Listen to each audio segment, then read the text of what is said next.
Ladies and gentlemen, you are now listening to the Talking Nonsense About Impact Wrestling podcast. Cross the line in 3, 2, 1. What is good, everyone? Welcome to episode 140 of the Talking Nonsense About Impact Wrestling podcast. My name is Geoff.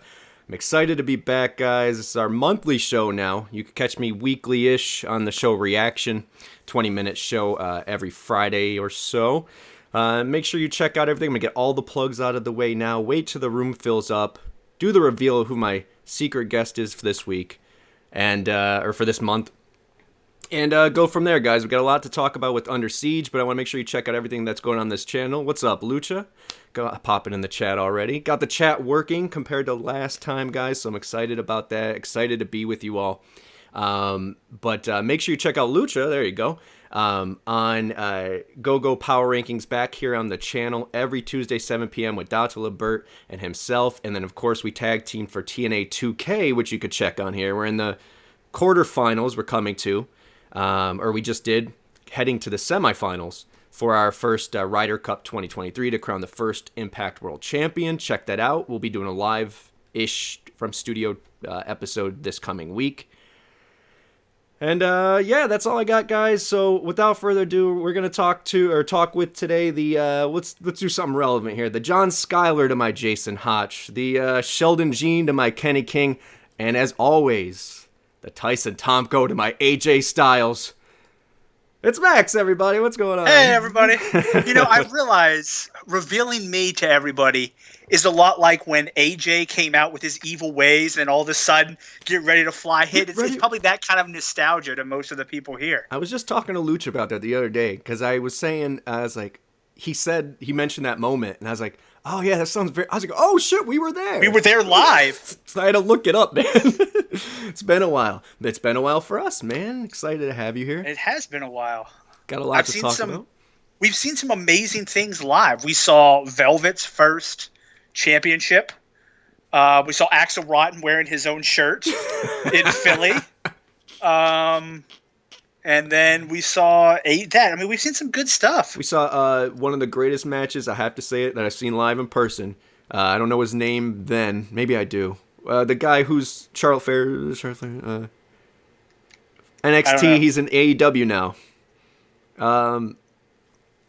He wrestled Johnny Gargano in that banger of the match we saw in Philly with Johnny.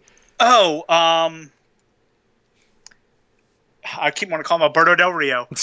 No, that's not Alberto Del Rio. No, well, someone help us out here. Andrade. There we go. Thank you. Yes, yeah, we saw some cool things. Saw that. We got to see the Kenny King and his triumphant, return to fans. I guess that was who, or not Kenny King, Kenny Omega.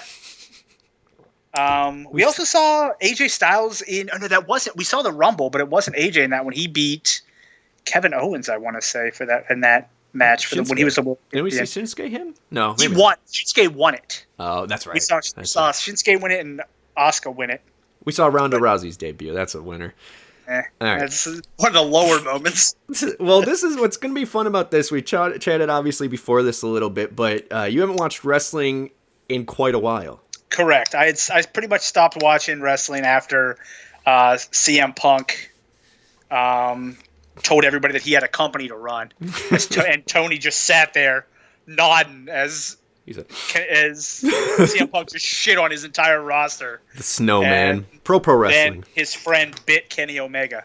And he got kicked out of the company for a while. Well, we're going to talk about a different company, obviously. We're talking about one that CM Punk was backstage playing Uno with. We're going to talk about Impact, Under Siege, which for first one to come back to, I would say pretty interesting, pretty eventful. What's cool about it? It was enjoyable. I enjoyed it. I've been following wrestling. I will say that I just haven't been watching, so it's not like I had no idea what was going on. But bell for bell, Correct. Yeah. And what's cool about it is there's a lot of people, as we talked about, what I was alluding to, is that weren't in Impact when you were watching. So we'll talk about that. We'll hit up that. I got some superlatives. I want to talk about two hot topics at the end, including Jordynne's potential exit, and then, of course, the Victory Road in episode 1000 reveal, which I'm super stoked about. Don't know if the chat's going to light up. This is the first one. I hopefully got some tweets out there for it, but If you're rocking with us, light up the chat. Let us know. We're here to talk. We're going to have some fun with it and get right into the Under Siege review. So let's start, man. Let's start with the pre-show. You weren't able to watch this. I did not. So we'll talk about it and then just, I'll give my opinion, whatever, and ask you in general about the characters. So first, we got the Death Dollz in a non-title match defeating the Coven. Death Dollz were together when you watched last. They were. It wasn't Courtney Rush. It was still Rosemary. Rosemary. And Jessica was Jessica? Yes, because Taya was there. So it was Dollz. that kind of combination. Okay. So now, so literally last week, she comes back from the Undud Realm. I liked it because I think when you have the Coven, who is new to your eyes as well, Taylor Wilde, and the Kylan King from around the way, but as a unit, which I think are awesome. You got dark magic. I think Sue still comes back in some kind of form, but there's more dark art. So you need someone to have, for the Death Dollz to change a little bit, to add layers to themselves like Susie did, and with Susan and Susie and Sue Young. We get this with Courtney Rush now. So for that reason, I enjoy it. They pick up the victory here, at least keeping the status quo of 2 knockouts tags. I think there's more. I know I've been preaching that for a while, but I think that's whatever. Let's skip over to the next match on the, I hate saying pre-show, we'll call it the undercard, the countdown show. Yeah, countdown. We had the DMC being on the line as Joe Hendry faces off the new version of Dango via DQ. Dango with the low blow, blatant low blow. So now what you didn't see was last week, Dango had a bit of a character change. So he came in as the deputy of authority, I don't know. Basically, he was the right hand. He was the Dwight Schrute to Santino's Michael Scott. Like, he was like his, all right, hey, man. So it was still the same shtick. Anyway, Santino was being attacked. And then they had a whole mystery detective files, if you will, for it. And Dango ended up being the one revealed to be it. Now, which is perfect because I thought if Dango's going to be taken, if he's going to take that next step, if it's the DMC or just to be taken seriously in general, character change need to happen. And what they did was basically, it's funny you mentioned CM Punk. That's basically what he's out there doing in a vignette this previous week. He's just shitting on all the youth. He's talking to how they rather it's the gratitude era, not the attitude era. How they care more about clicks and likes than actual whatever. So I dig the character change. I want to see where it goes. Dude looks good, can go bell to bell. We all know that. But Hendry's going to pick up the win, obviously, versus DQ or via DQ. Let's move on unless you have something on that. Nope. Once again, I didn't watch those, so. If you go back and click, I want you to and check that out. Tell me what you think of Hendry now. It's definitely a different Hendry than we had prior, and it's enjoyable. It's pretty enjoyable, and he keeps upping his game. Now, the first match of the card, of the main card, if you will, is Nick Aldis versus Kenny King with Sheldon Jean. Aldis picking up the win here. I want to know your thoughts on not only this version of, dare we say, Magnus, and then, of course, Kenny King being King, King, of course. What was your thoughts on the match and Aldis being back? Are you... So I like Nick Aldis being back. I think so he technically was... I saw him when he wrestled, was it with... Madison when they did the whole it was the one or not Madison, Mickey. They wrestled Deonna and was it Maclin? Is that who they wrestled? No, it was a mixed tag match. They wrestled. I don't know. I'm blanking, man. I can't remember, but that one. So I remember that. But Nick Aldis has grown so much from when he was Magnus. Oh yeah. Like I remember you hated him just as you just. Like, if he never came back to, like, when he left, it was one of those, yes. Yeah, it was one of those, look, man, he's gone. If he never comes back to Impact, no loss, whatever, who cares? That's fair, yeah. But I think he's made a name for himself. Granted, NWA never got to the level of even Impact, in my opinion. This NWA. Correct, yeah, like, when he was the champion. Like, it never got out there, but he did prove that he could be a champion of a company. Mm-hmm. Yeah. He's a legit name that people know. And I think him not only coming back into Impact, but willing to be like, hey, I'll take a match with Kenny King. Like, I don't need to be someone who's instantly holding a title. Yeah. And I like the guy.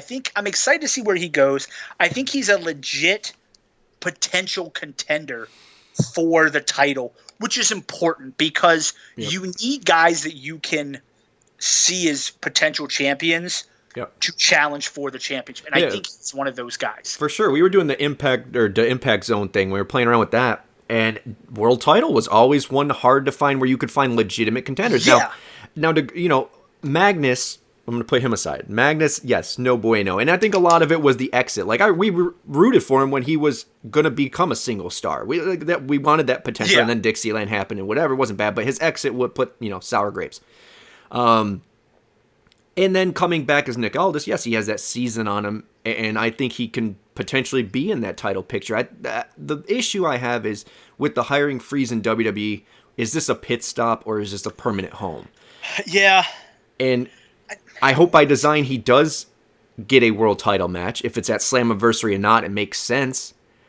But as far as coming in and plugging someone in there who looks legitimate, sounds legitimate, is now putting the company over, and also has that rub of the history, it's a great fit. And I could put it all aside if he contributes. Well, maybe he sees this as a pit stop. But to me, unfortunately, I know I just talked about how excited I am. I think he could go for the title. Yeah. But I don't think he has what the WWE would look for. He's 36 years old. Well, still young. But he's not like Eli Drake was, who on the mic you're like, holy crap, this dude's amazing. The WWE can do so many things with him. It's a different style that he's crafted, and it's starting to work. But yes, I agree. Yeah. With him, yeah. So like with Eli Drake, granted, Eli Drake is now 40. Although he was older, because of his mic skills, you could see the WWE seeing him and being like, "That's the guy we want." It's hard to stop a talker. Yeah. Yeah, they can sell themselves. I don't know if Nick Aldis is the type of guy that WWE, especially with Vince maybe sort of kind of still in charge, is a guy that he would look at. So his goal may eventually be to go to WWE, but I think he may be one of those people that kind of is Impact for the long, or for longer than he would like, which benefits Impact in the long run. Yeah, I just hope it's not one of those things where it's a resentful I'm an Impact. I don't think it will be. No, I don't think so. What's up, Bio? I think it's going to be a testing out period, and there's nothing wrong with that. Maybe he does sign long term, but I just want him to be happy to be there. And at this point, we have no facts telling us otherwise. It's just something, yes, definitely keep an eye out on. But yeah, man, I love him being there, and this is an old TNA feel, man. Kenny King's there. Yes, he has a protege, but I love Kenny King, of course. And Kenny King's on the opposite side, where maybe he was talking about flirting with ROH for a little bit. Now he's still under contract. While he's there, I think the Sheldon Jean thing is a great fit, because you're bringing someone, you're getting you're smoothing out the edges on this rookie, we'll call him that for all intents and purposes. Yeah. And then when that day comes where if he does peace out, you say you have someone to split off of like Sheldon can be the one to throw him out that door. So it works all the way around. Even though I would love to see Kenny in some title actual juice on the bone stuff. I would love to see Kenny get another shot at. I mean, I would like to see him as a tag team champion. I think that would be fun. He hasn't held him yet, so. Has he not? Never, man. Remember, he left when he left ROH. He was tag team champion. It came to Impact and was in that X Division qualifier thing, and then he won. He was X Division champion. He did eventually win that from RVD, and then one more time. Yeah, but he's never been. And so there's other ways for him to go. But let's move on, because next up is kind of a transitional thing here. Aldis is celebrating, and then he points to the crowd, shittily lit.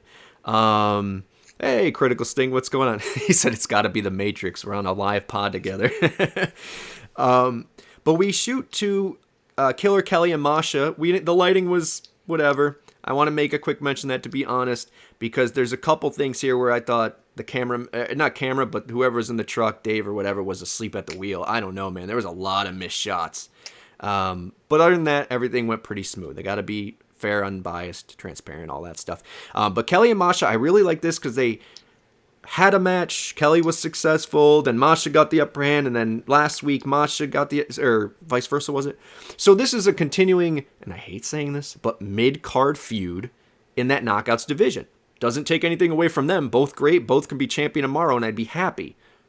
But this is something that's got some juice on the bones for something under. Hey, what's going on, RK Shuttlesworth? But yeah, it was cool to see. Cool. They always throw little things like this in, Impact does, and it's really smart to take you away. Don't have to have them on the card, but you weave them in there, and it's fun. Yeah, they've always done this where for being a 2-hour show only once a week. Well, with before the Impact stuff, but they've always done a really good job of having more storylines going on than you think they should. And it's with stuff like this. It's a short backstage segment or just little things that they do to say, hey, we have 10 feuds going on. We only have time in the show for 6, but we're going to go ahead and splash little things in to make you remember, okay, this. And it also helps because it's not the WWE style of, hey, let's have these people wrestle each other every week for 6 straight weeks. Right. It's hey, we'll put a little thing here, and then it allows that feud to last longer and people still remain interested, as opposed to the whole, I've seen this already. Yeah. I've seen this already. I agree with you, and it was funny because we were calling this, when we were doing the show, it was an Attitude Era. When Impact hits on all cylinders, it's an Attitude Era because every segment is taken up with a storyline, a segment, a something where a character who is over is getting some time. And it's like, you got to be on your game. And I feel like we're getting back there. Obviously, Josh's injury really put a kick in the nuts. But they're weaving back, and we're getting some good things. But with the I don't want to lose it. What was that? What the frick was with all of them? Oh, what a good problem to have. To have 10 feuds and not have a space on the card or whatever however you want to word it. It's a good place to be, man. So I'm happy that is something that, resonates. But feels like we're getting back. And shout out to Maclin, who mentioned that on an interview recently, where he feels like our stories got some fluid to them, man. They got motion and whatever, and they all have beginning, middle, end, like putting over the fact that this could be the Attitude Era, if you wish. Let's move on, because next we're going to go to Gia backstage. Gia's still doing her thing, and she's going to interview Jordynne here. A really good last note with that interview, just saying, hey, if I'm not the greatest or the best or whatever, what am I? And that's going to allude to something we're going to talk about later. Not only the match, but what's going on with her. But good to see Jordynne on there, man. This is probably like, oh no, you've seen Jordynne looking jacked, right? Yes, looking ripped. Kelly and Masha, the future workhorses of the division. Yeah. I both great, man, and both could be in that picture now. Just right now, we're blessed to have Mickey, Jordynne, Deonna, Trinity. It's yeah. They've always had a strong knockouts division, even when it wasn't. Yeah. It was always something that they've put attention to. So it's always been, and now that they are continuing to work it, well, I'll get there later on when we get to match number 5. Either way, great place right now for the knockouts. And I always say, and I have to be unbiased here, when I look back at the old era, I'm like, how can you beat, Kong and Gale? You can't beat that.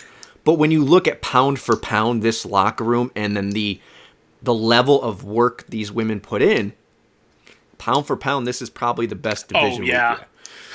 So next up is a Sammy and Design recap. I wanted to mention that because every recap on this, and the cherry on the cake for me was 100% the X Division that whole Sabin montage with Trey, and then the history.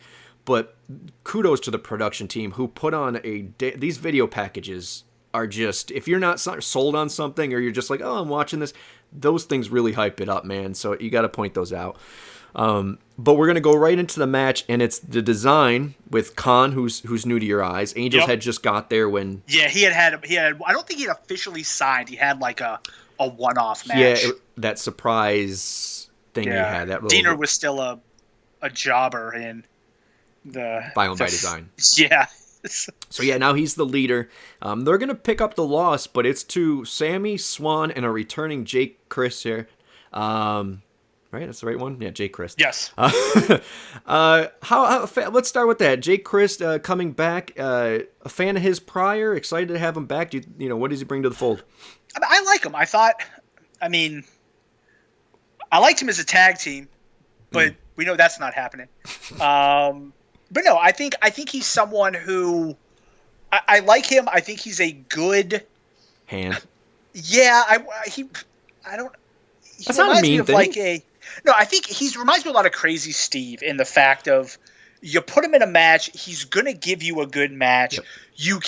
You can put him in feuds and put him in places, and people beating him gets a good wins, but it doesn't take anything away from him as a loss. So I think he's a solid mid card guy, and I think he was a good addition to the Rich Swann, Sami Callihan. Maybe potentially, depending on what they want to do with Sami, if they want to make him and Jake Crist possibly a tag team, that could also be something. So I think he's got some options with doing something, which I think, so I'm happy he's back. And I also want to mention, though, and that's a great point, is that, yes, the losses don't hurt him, but I think when he wins, it doesn't hurt the person either, because he has enough credibility, and he's talented. It's not like he's, but yes, I agree with you there, Io saying family over everything. Yeah, I really, I would love if, look, when you have times, and I don't know who's coming, who's going, as far as the roster.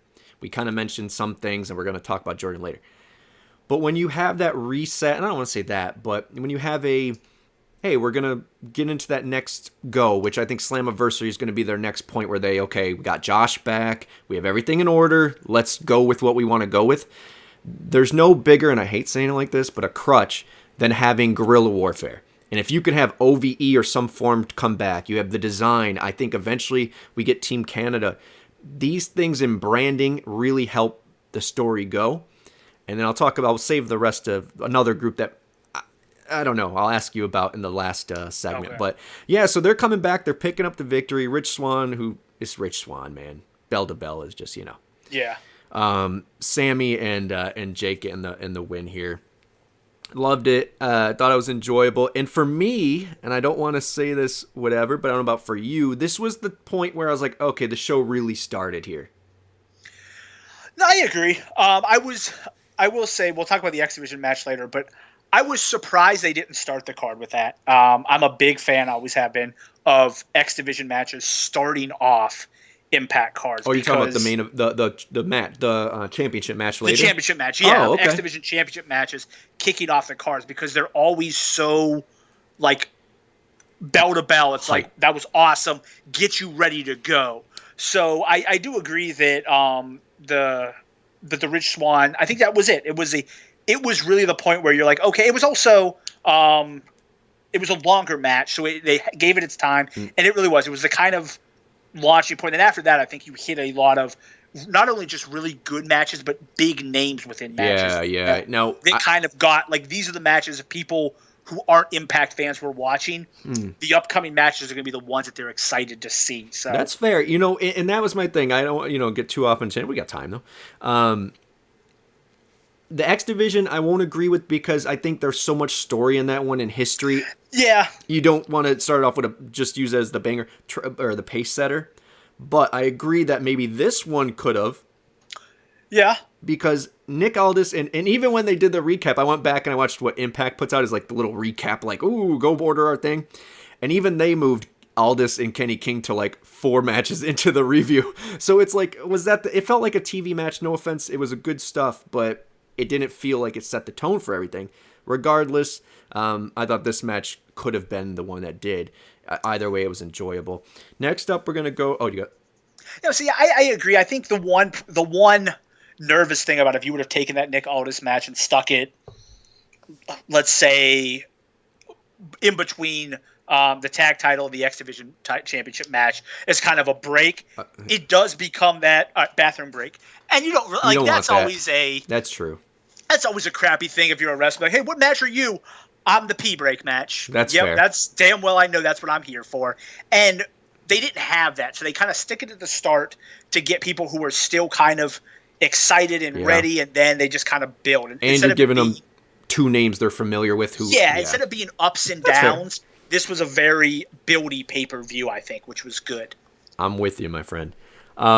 Next up is a countdown flashback, which I enjoy. But what that does is give Santino a chance to come out and talk to Gia. What I really enjoy, because Santino wasn't there when you watched. No. Okay. So Santino I was nervous about because we weren't, maybe, I don't know if you were watching, but in that era of his height, his height in WWE, we weren't watching WWE on the regular like that. Yeah. So you just think he's comedic or whatever, funny. But he's been a really great surprise for me, man, because I just enjoy. I can listen to him mispronounce names all day. It pops me. And then here it gives some meat on the bones when talking about, Dango and Dango turning heel and maybe Santino having to step back in the ring again to mess it around with him. But continuing storyline.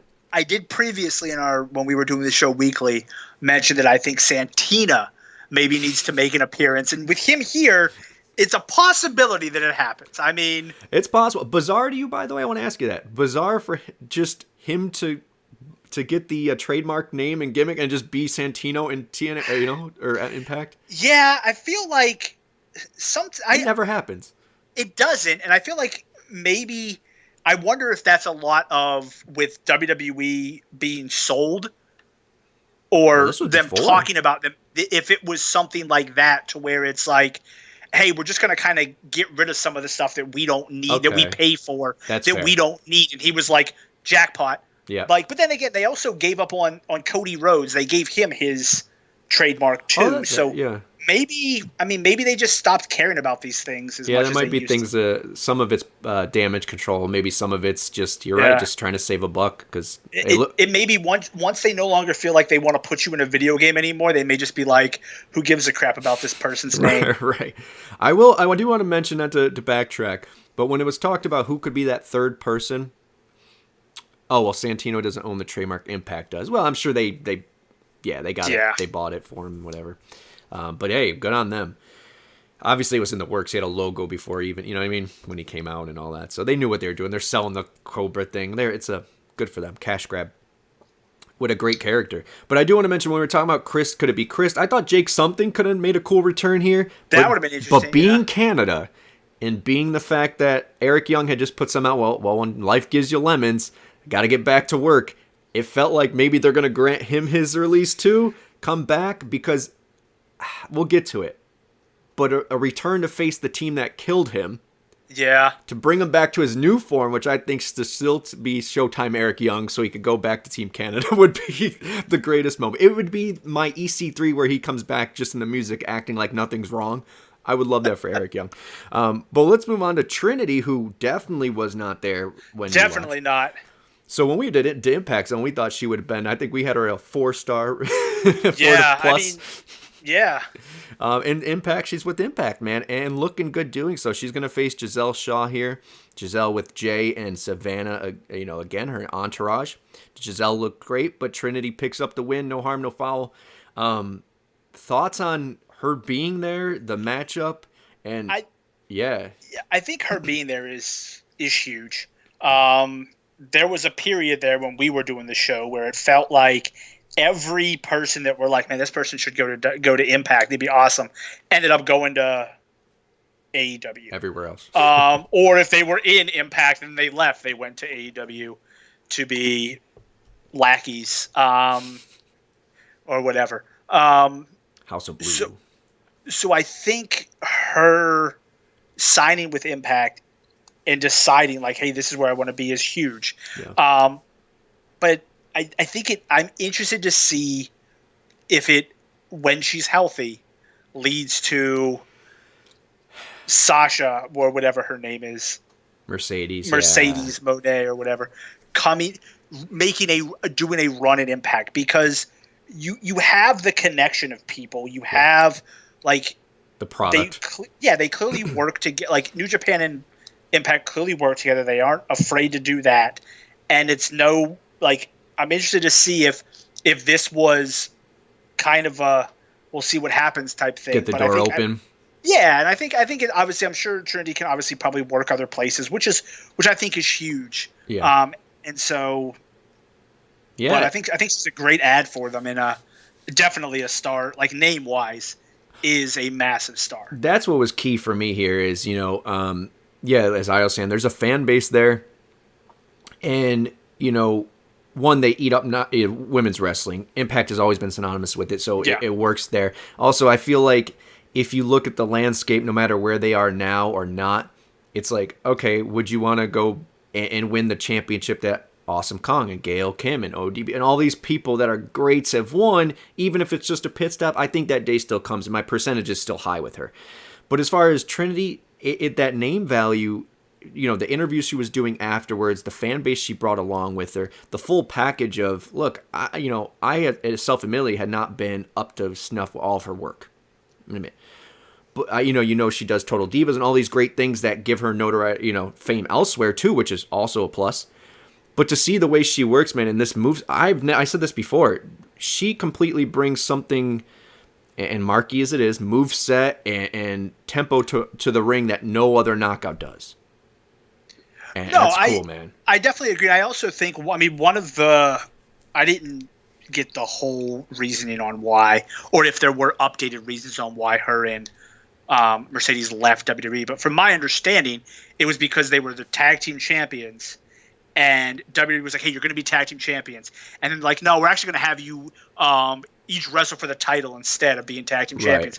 And they're like, no, like if you want us to be tag team champions, let us be tag team champions. So Make it mean something. Yeah, I think that potentially is good, because if Mercedes comes in, they may also say, hey, you know what, let's take a run with a tag team, Knockouts tag team titles, which would immediately then elevate them. If you say, hey, the list of our Knockouts tag team champions are Trinity and Mercedes, like that's that much of a boost. So I think to that those could titles also be too. the company. Great history on those titles, but to that title in that division, it would boost as well. So yeah, I think there's a bigger picture there.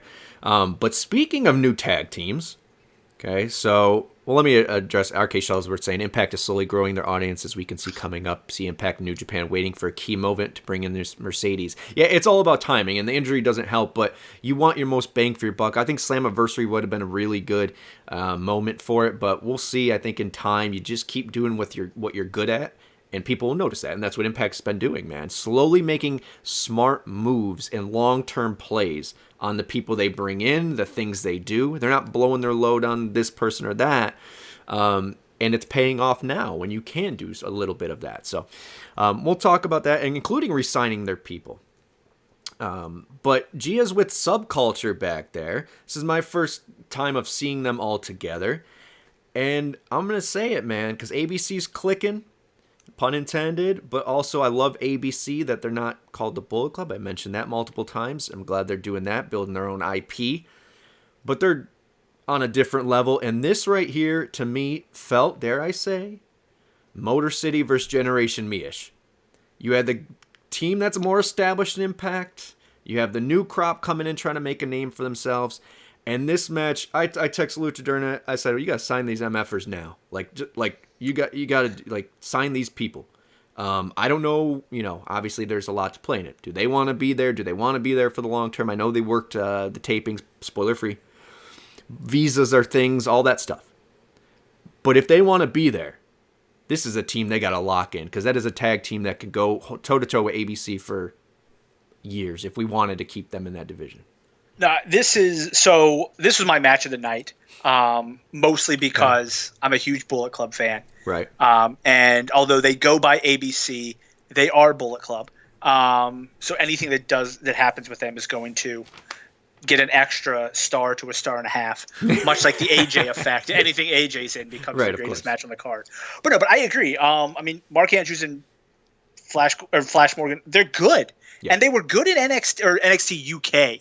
So I think they are. I think they're a tag team that you definitely grab, and it would help that division, because the tag team division, I think that was another division that sometimes we had some issues finding enough people, because we're like, well, you could do this, you could do that, but I think adding them to the tag team division would be a huge get, and it could be one of those things where you have multiple matches of them where it's a best where it becomes one. This is a you put together a best of compilation years down the line, where it's like, man, these guys have gone at it for years now. So and with it would be another signing, and I mentioned there was Aldis. Yes, obviously the name value is not as high as Aldis, but people, NXT UK, people know them, obviously. And as Io's saying there, UK tour, we're going to Australia. Yeah. Let's swing around, back around. We'll see what happens. So it's good to add some UK talent for that reason. We obviously have Hendry and Aldis as well. But to have some young, fresh talent, and Andrews does some stuff over there as well, as they mentioned on air about his talk show he does with wrestlers about finding their love for wrestling and stuff. So you're bringing in people that not only want to be there, but also want to bring other people there, or bring them in and have other value than just, hi, I'm guy who shows up and wrestles on Fridays and Saturdays and Sundays. Now, what also is great, and that the connection I was bringing with Aldis, is this guy has history in TNA as well. Mark Andrews, Mandrews, if you will, was the real-life Bart Simpson blue and yellow skateboarding shithead from all those years ago. Won British Boot Camp Season 2.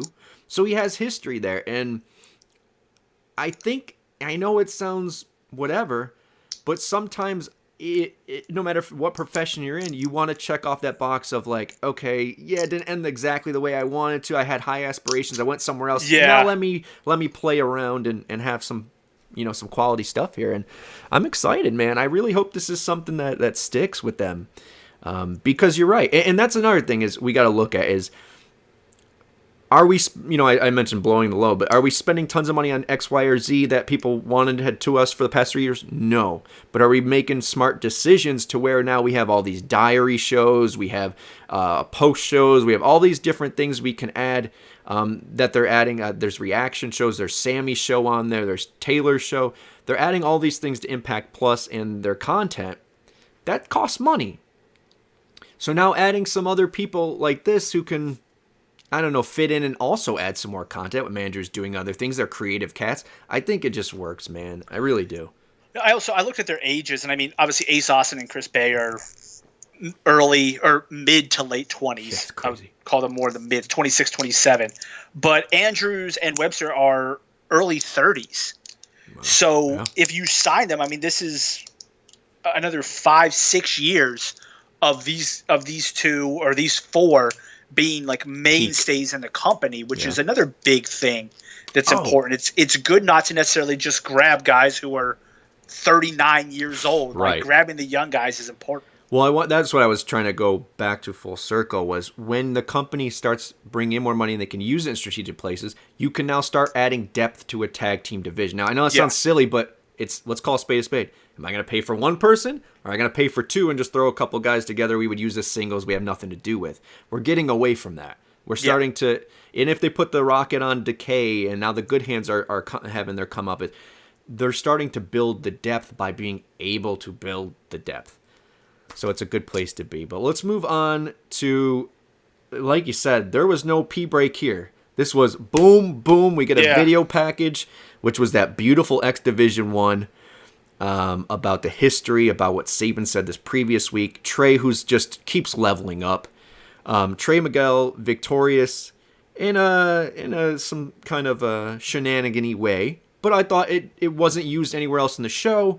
It didn't take away from the match itself, and it felt like a great booked show. Dare I say peak X Division? It felt those days of Homicide and Amazing Red, maybe that era, maybe not the original with AJ and stuff, but this had some story to it.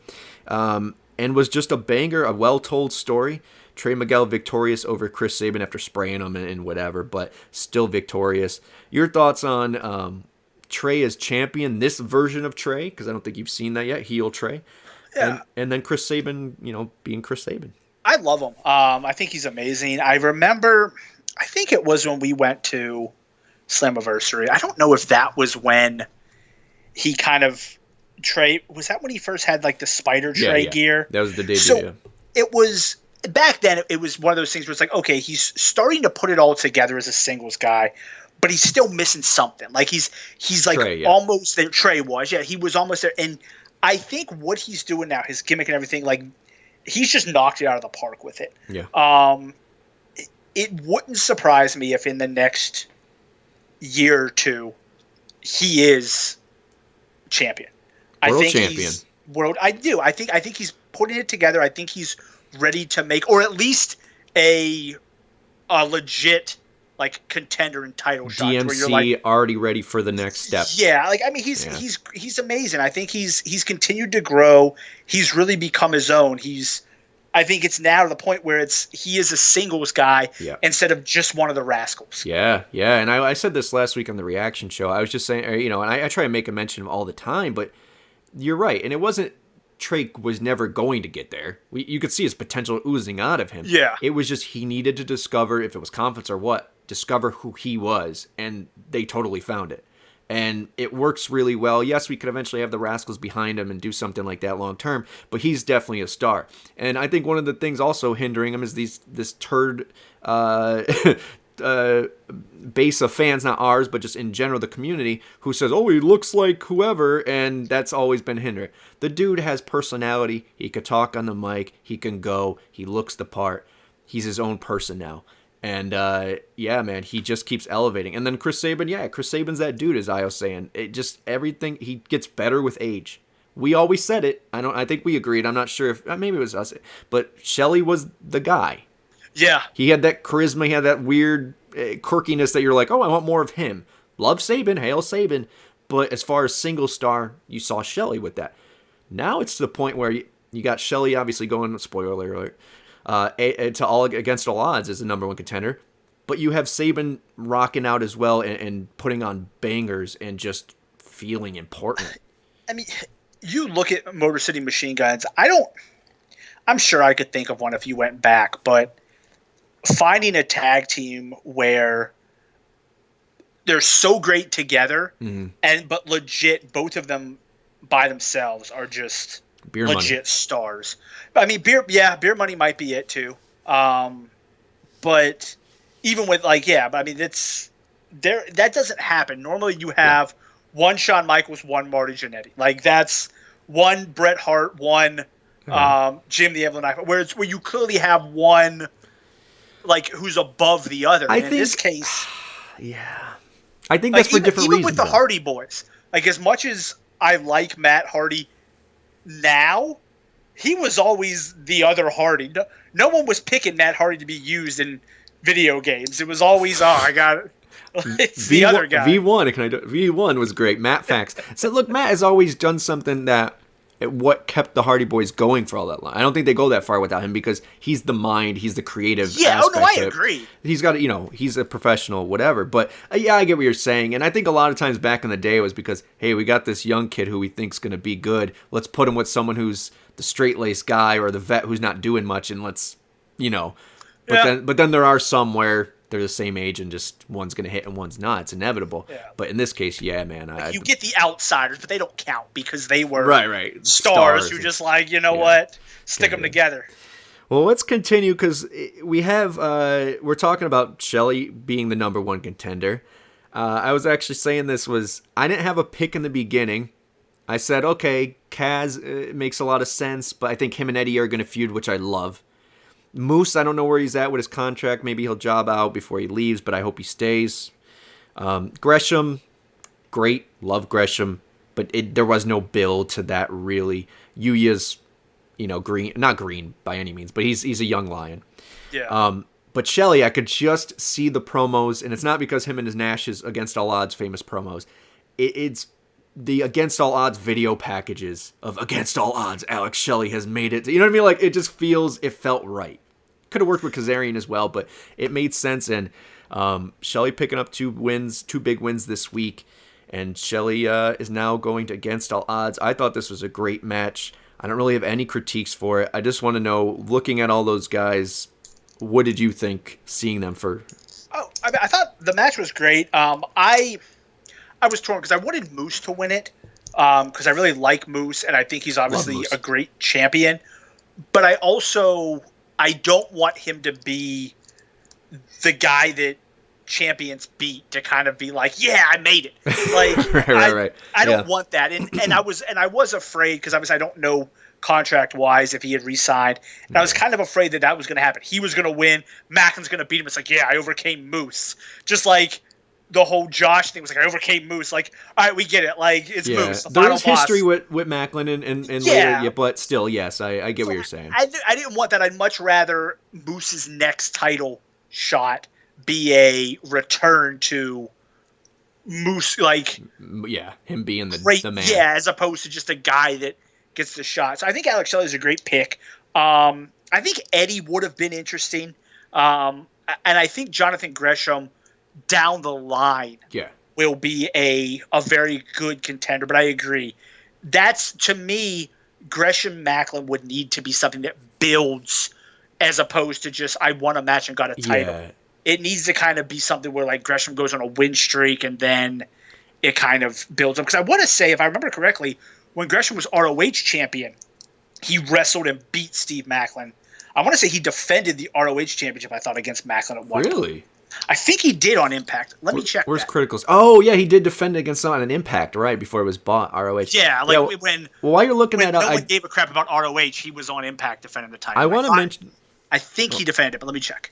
Yeah, check that. While you're doing that, I'm going to spit on Eddie a little bit. Well, Gresham first, yeah, I agree with you there. Shelley, there is a little bit of history with Maclin, I think, but what's great about him is the story is already told. He's the guy who's been TNA for a while. He hasn't got his real opportunity. This is it. So I'm cool with that.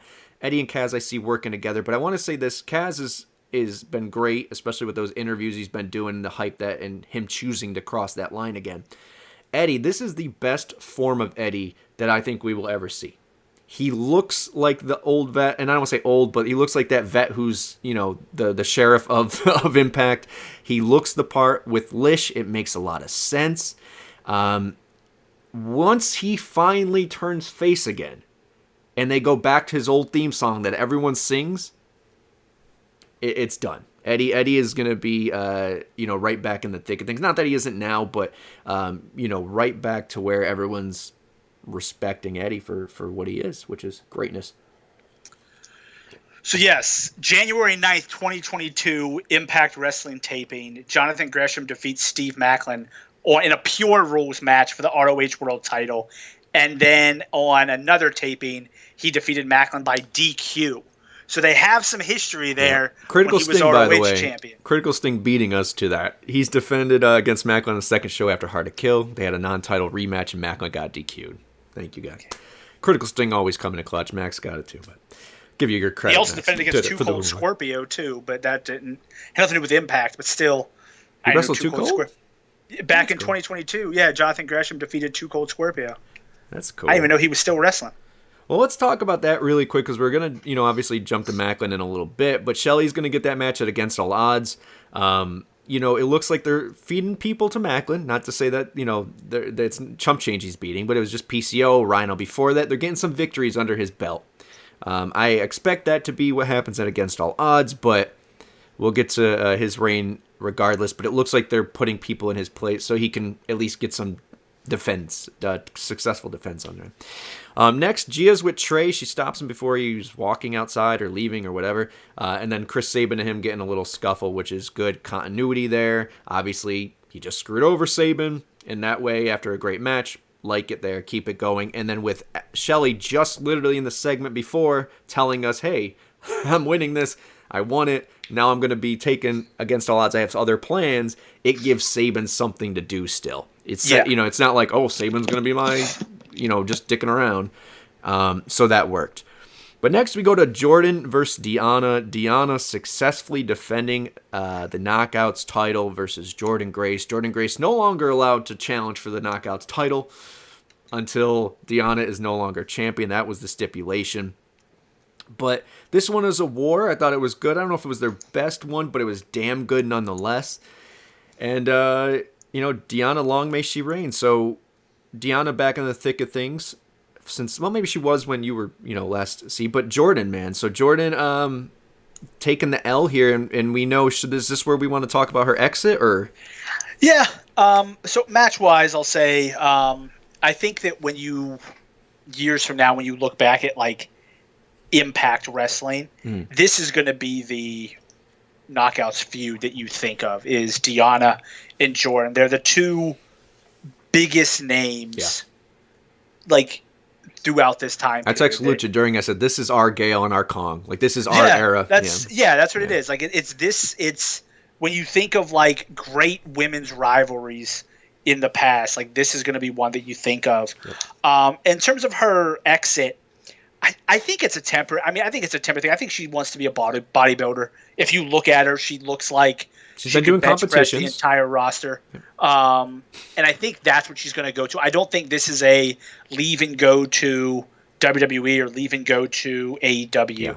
I think it's I want to be competitive bodybuilder. Let me leave and focus on that. Yeah. And then maybe once I get that out of my system, then I'll come back and heal up. You know, the one thing is and I like that perspective. The one thing, you know, not to pro wrestling, but we do have to talk about the individual reasons of why or why not. AEW, does the bag entice her? Her husband was there, that didn't end well. The booking of the, you know, pro wrestling, but let's call a spade, it hasn't been the greatest or the greatest reputation over there. So who knows? Possibility. On the other hand, you got WWE. They should put her right to the, you know, the main card.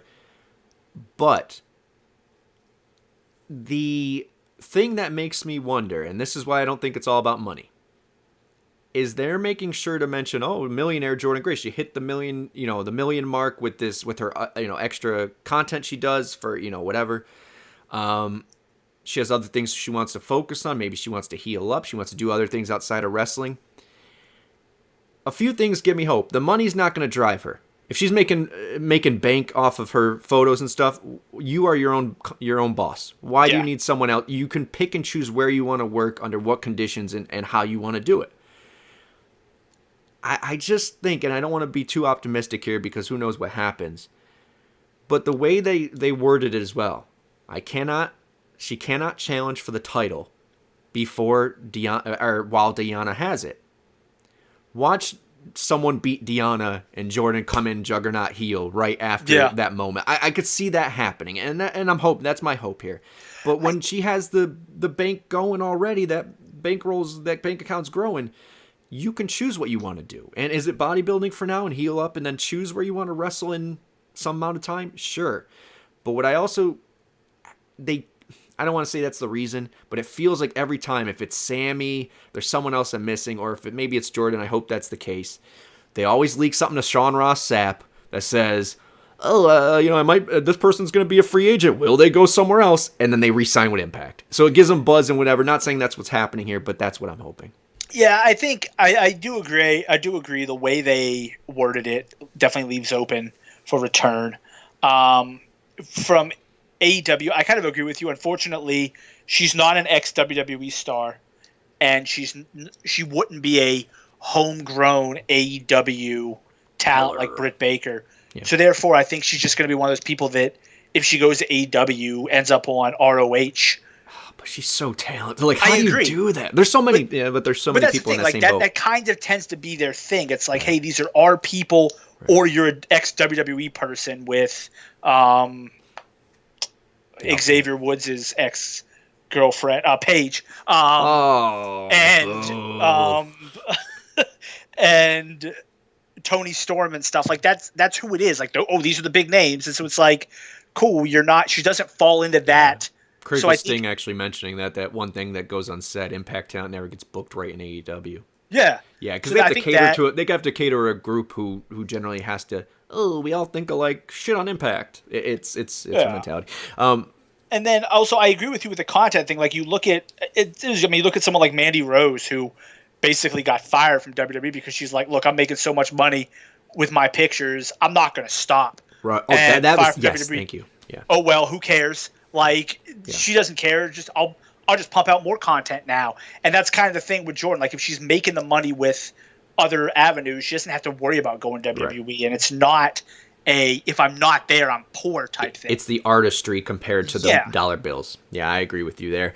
I want to get into the next one because the main event, we already hit the Jordynne exit thing, so we're going to be good on time, but there's obviously a couple things I want to hit on and get your question you about. But next up is Maclin versus PCO for the World Heavyweight title. Now, Maclin's going to get the win here, and then there's some shenanigans after that we have to talk about. This was obviously a war. I said this leading up to it. I love PCO. I think he's a great character. I think he Impact is known for years and years, since literally episode 1, June 19th, 2002. There's always been some kind of monster or big guy they're getting over with the character, if it's the new church or whatever it was. There's always someone, Abyss, obviously, Relic, Black Rain, but they're always good about having a different tempo changer who brings that horror, and PCO fits that. Yeah. We also have to call a spade. Is he in his 50s or young 50s, whatever it may be, but the body's taking some toll. So you kind of have to, and I don't like saying this, but give him a crutch, which could 55. then, 55. So last rites match, hardcore match, whatever you have to give him, let her, pick up the reins and Monsters ball. I think last rites should be his, but regardless, there's no harm, no foul in that. ECW thing. You highlight someone's positives and you hide their negatives.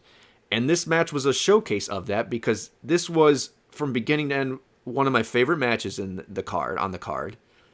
It was, and I'm not a big blood dude, and Maclin had that Devon cut, so he was gushing. There was times where I looked at Chris and was like, "This dude needs to go to the hospital." And she's like, "Yeah, something needs to happen here." But what the imagery, the matchup, the cinder blocks, all the moves, the staples. He literally stapled. I was like, "Oh shit, that's real!" Like he was pulling staples out of his face. What these dudes did here. Besides tear down the house, it needs to be just applauded. Like, they put their bodies out there, and for someone who right now can't be that anti-hero like I want him to be, because I think that's Maclin's going to eventually be his moneymaker when he's the Austin, whatever, going out there and continuously upping his game, improving himself, and making sure those main events matter is something you want of your world champion, especially one who's fresh to the belt. I don't think he disappointed here, man. No, I agree. So, although I said my favorite match was Bullet Club because it was them, if I'm actually looking at the best match on the card, it was this one. Wow. I think so. Like, and I agree. And I agree with you. I'm not a huge Blood fan. Like, that stuff, I get it. It has its place, but watching so, but it was. Sometimes you need matches like this that have somebody take the next step. Yeah. And I think with Maclin, you kind of talked about people being fed to Maclin. I think it's a way for people who may be watching Impact because of Trinity, let's say, and don't know who Maclin is. I think that's what they're doing, is they're feeding them some bigger names that people may know, Rhino, eventually, things like that. But this was a match where you look at it and you're like, holy crap, like, I don't know who that guy was, but that match is going to stick in my mind forever. Or they only seen him from NXT, and are like, forgotten son, what the, so. Yeah, they're like, who is, what? This is like, okay, this guy, like, it's a match that makes you go, wow. And hopefully, fingers crossed, it's a match that you watch and say, okay, you know what? Let me tune in. Let me see what this guy's about outside of this. I think it was a good match for that, and it did. It's sometimes watching people beat the hell out of each other gets people over. Like, you look at like someone like Mankind with Hell in the Cell. Like, that's what got him over, was him being chucked across. What? You're right. Sorry, you're. That's a great. I said he used to team with Gunner. Well, see, for you did used to team with Gunner. Yeah. And now look where it's fucked up. It's true. But I think a match like this, although not to the Hell in the Cell extent, like the oh my god did he just die type thing, but it's still a match where you're like, wow. So. You know what was funny, though, before this was I was watching back Impact. I had gotten a late start on it, so it was like literally almost the same day. Yeah, same day as the show. I was watching on Friday. And I was just like listening, of course, and I'm like, wow, man, Maclin's got his mic work has been really good. And believable. Everything he does, he looks the part, he acts the part, he sounds the part. And his wrestling game keeps going up and up. But when I heard him, he sounded like, I was like, oh man, why do I know that voice? And it sounded Triple H-y to me. So when he was bleeding and I see him do the, I was like, what? I was like, whoa, mind blown, man. Blew my mind. But yeah, Io saying that Punisher Ringmaster vibes. Yeah, the dude is Punisher. I said that from the get. He needed that jacket. I think I said cigar too, but he needed that jacket. He needed that. My music hits. I go out there and mess stuff up, and he is ringmaster before Stone Cold. Yeah. Because once that hits, and I think it's against Team Canada, I could see them kind of eventually being heel when they leave Canada. I still think that happens. You need someone who's your anti-hero, and that's a big money maker. And I believe everything this guy does. And after a match like this where you see him Covenant, and you think, oh, he's rolling out of the ring. Let's transition to that. He's rolling out of the ring, or he's getting on the mic to, tell Scott to come put the belt on him. Which I'm like, this guy's, falling all over, selling the hell out of it. And Scott comes in and puts the belt on him, and we have that. And then we go straight into him rolling out of the ring. Bully Ray making a reappearance. And a spot that was supposed to happen or tried to happen but didn't work a few months ago works now. They light the table on fire and eventually put him through it. First of all, I like who came out. Everyone's like, where is everyone? Well, everyone had their matches. Okay, I can put away that. But Motor City comes out, which makes sense because Shelley's going to go with Maclin. Sabin, I don't know, maybe still mad about Velvet with Bully. I don't know. But either way, it's going to a tag team. But I really like the pairing with Bully and Maclin. Dare I say Aces and Eights would be something cool with play off here. Because the thing about Bully, and we haven't talked about it since he debuted when I was at Bound for Glory.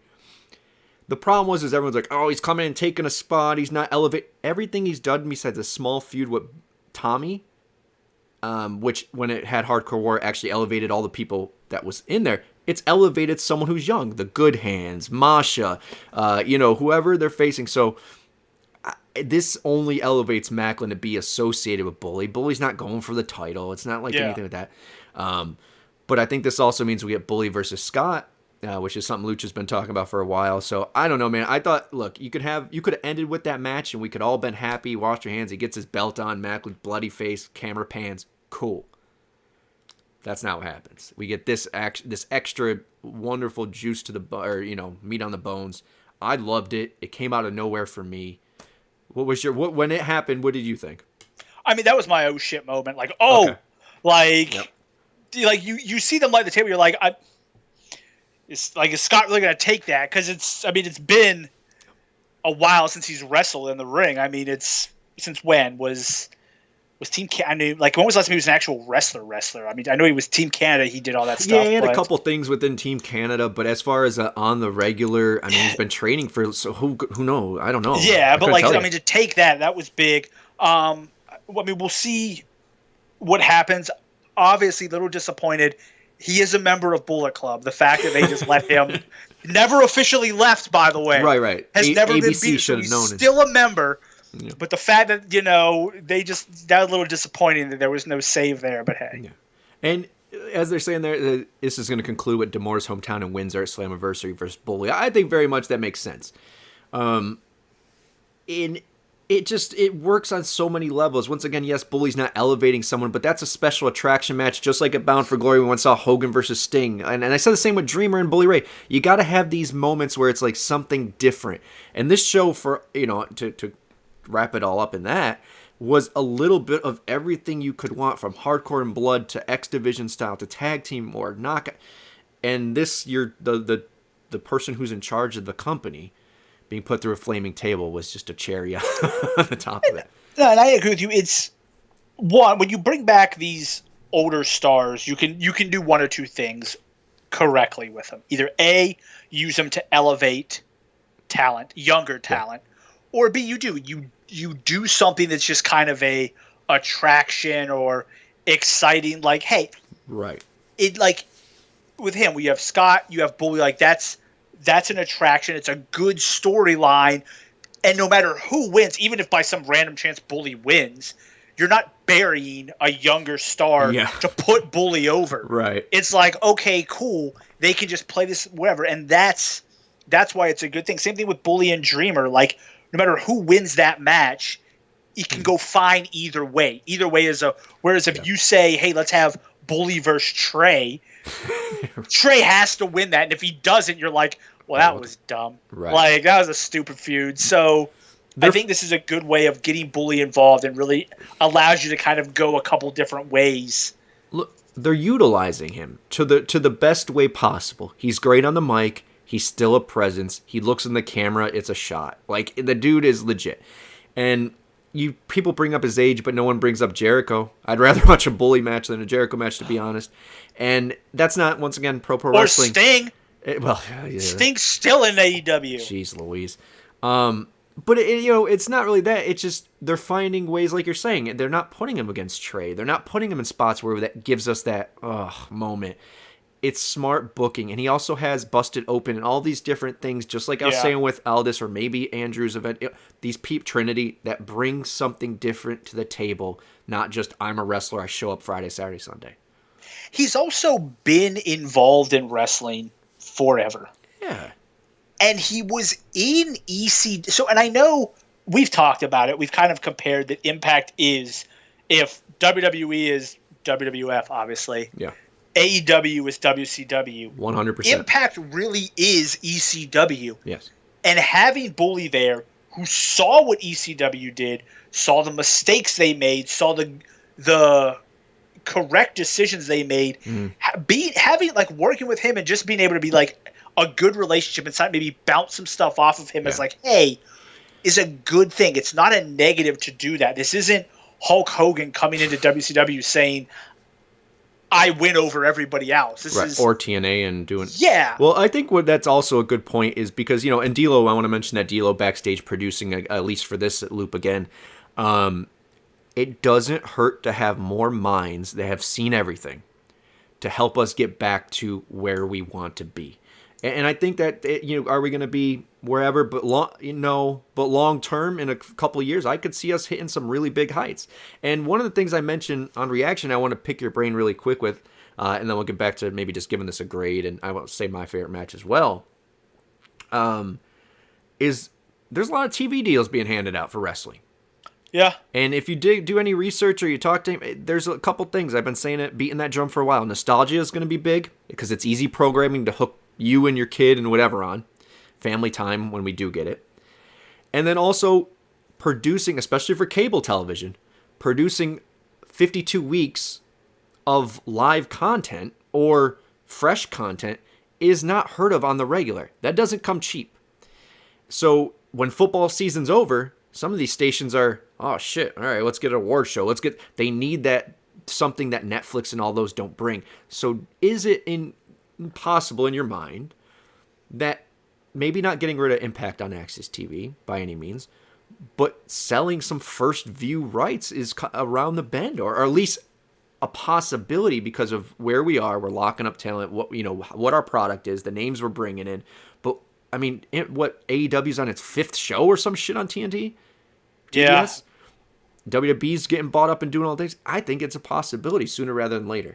I definitely think it is. I think that getting it on a streaming site where you can take that whole library and slap it on there. That's true. And people can say, and then what you do is you say, hey, Impact is going to be live on Access on Thursdays, but we'll put the episode up on whatever. Oh, you think that's the route? Whatever, on Saturday, and you can watch it then.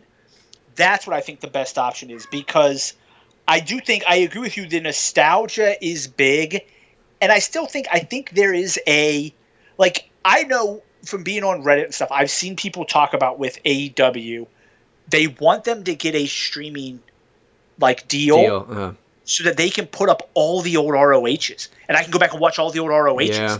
And I would say I've gone back and I've watched Attitude Era stuff on Peacock multiple times, and it's exciting. It brings you back. Granted, some of it is like, God, this is horrible. Right. But a lot of it is it's exciting. It brings you back to what it was like. Okay, I can understand why this is fun. I think that's what it is. I think a lot of these older TV shows show up too, and things like that. So, well, I think a lot of it is, they do have that. Obviously, they have the app and the YouTube and all that stuff where you can view that stuff. Accessibility is going to be a thing. Yes, it's going to be a bigger. I was saying Paramount Plus is the goal. I could see streaming being a big one, that someone just like Peacock coming along and not maybe not that big, but you know what I mean. I just think that something like CW or somewhere that wants some new content, you have something that at least, even if it's a basic bitch deal, That's 52 weeks of content you're bringing in for X price, with them still having the rights to their own YouTube and Impact Plus and all that second airing things. I think both could happen. Obviously, big money is someone getting the library on a deal for a term. Is that Paramount Plus? I don't know, but I wanted to pick your brain on that because we are hitting episode 1000 soon. I'm going to get to that in just a second before we wrap up. I do want to mention my match of the night as far as what I would go back and watch again right now if I had to choose one. I think it would be Maclin PCO as well. Now, love the tag, it's hard. X Division match was a banger. All of them were pretty good. They all had a great place in the card as well as far as what they brought to the table. As far as the show itself, man, I don't like giving numbers per se, well, I guess letters is nice. I'll say A minus, A to A minus. So what's that, like 8.5, somewhere around there? I don't know. Probably. 8.59, somewhere in there. I agree. I would say A to A minus. I think big thing about it, and I know with wrestling it's obviously fake, predetermined. But a lot of it, when you watch shows, I think sometimes is, did all the right people win? Like, are there any matches where you're like, ugh, why did they make that decision? Like when I watched WrestleMania and Cody lost. Ugh, why did they make that decision? I think every single match here, the person who should have won did win, or you could understand why the direction why everybody's going. It made sense. And that's all you need for what you would call an Impact Plus event, meaning not our big four mainstays, to just move the stories along in a good way, help them develop, to grow, to whatever. This hit all the notes for me, man. It had a little bit of everything, and when you do put a recap of all the great moments, this has a portfolio of craziness. But I want to get to that as well. Episode 1000 is coming on September 9th. It'll be taped on Friday, September 8th. We'll have Victory Road in White Plains, New York, where ECW used to run quite a bit. I've never been to this arena. And I went, Johnny, I checked because I've been to a few in New York. Been to the ECW arena a couple times in Philly. But Victory Road will be September 8th. And I'm not a big dude about birthdays, but it's my birthday as well as Ravens and Latrell Sprewell. Shout out to them. I know Latrell Sprewell shared a birthday with Raven. Yeah, and Jonathan Taylor Thomas, man, and the Virgin Mary, allegedly. But September 8th, Friday, I have to go to this. My wife told me I will be going to this. It's not a choice. It's not a decision I will be making. So I'm going there. If anyone wants to join, Max. But if anyone wants to go, White Plains, September 8th and 9th is going to be Victory Road, and then episode 1000 of Impact Wrestling. Even if they just get their content somewhere, you get 1,000 episodes of Impact, whoever purchased. So, man, can you believe it? Episode 1000. Who you think shows up? I mean, you got to have somebody big returning for episode 1000, right? Like, damn, man, just like hey, it's nice to everyone comes to say hi kind of thing. Just something, yeah. I could see like people like Geoff or Daniels making a quick hello. Maybe Tony's skiing one night and is like, yeah, sure for it. Give you all the guys. I don't know, Christian. There's so many, man. And that happened at Slammiversary. We played this game as well of who could it, it's and then some did happen. Sting, AJ, some really cool shit. But I guess it's gonna be one of those things where we're just like, could it happen? I don't know. Yeah. I don't know, man. All right, well, that was fun, buddy. Is there anything you want to mention or any questions or comments, concerns? No, I mean, I can give out Double or Nothing. I didn't pay for that atrocious pay-per-view, but if anybody wants to know some outcomes, I'll be happy to give those out. Oh, it's on right now? Yeah. Oh, they tape it or something? No, it's pay-per-view. It's going on. I just pulled up. Oh, okay. Wikipedia, yeah. Well, thanks for rocking with us, guys, for talking about Impact and not, focusing on the old AEW. Richard Justice is coming home.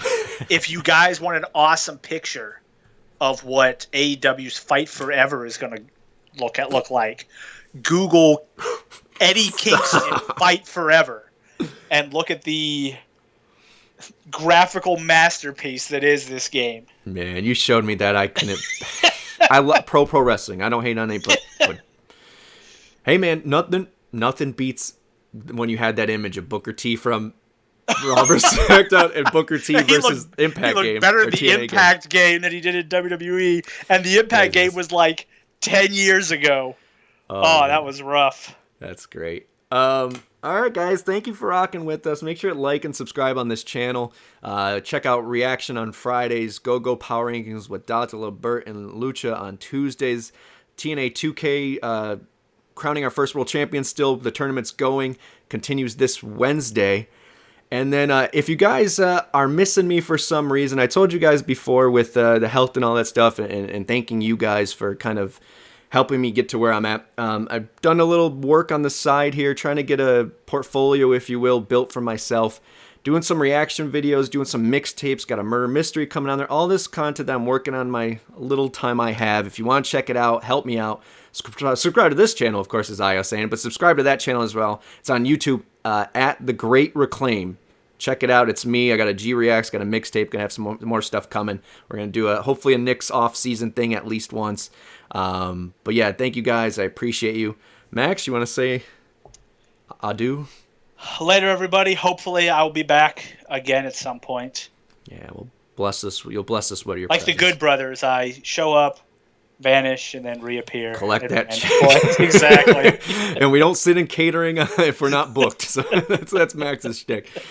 All right, guys. Thank you for watching. Thank you for coming out. God bless and good night. Goodbye. Later, everybody. Bye.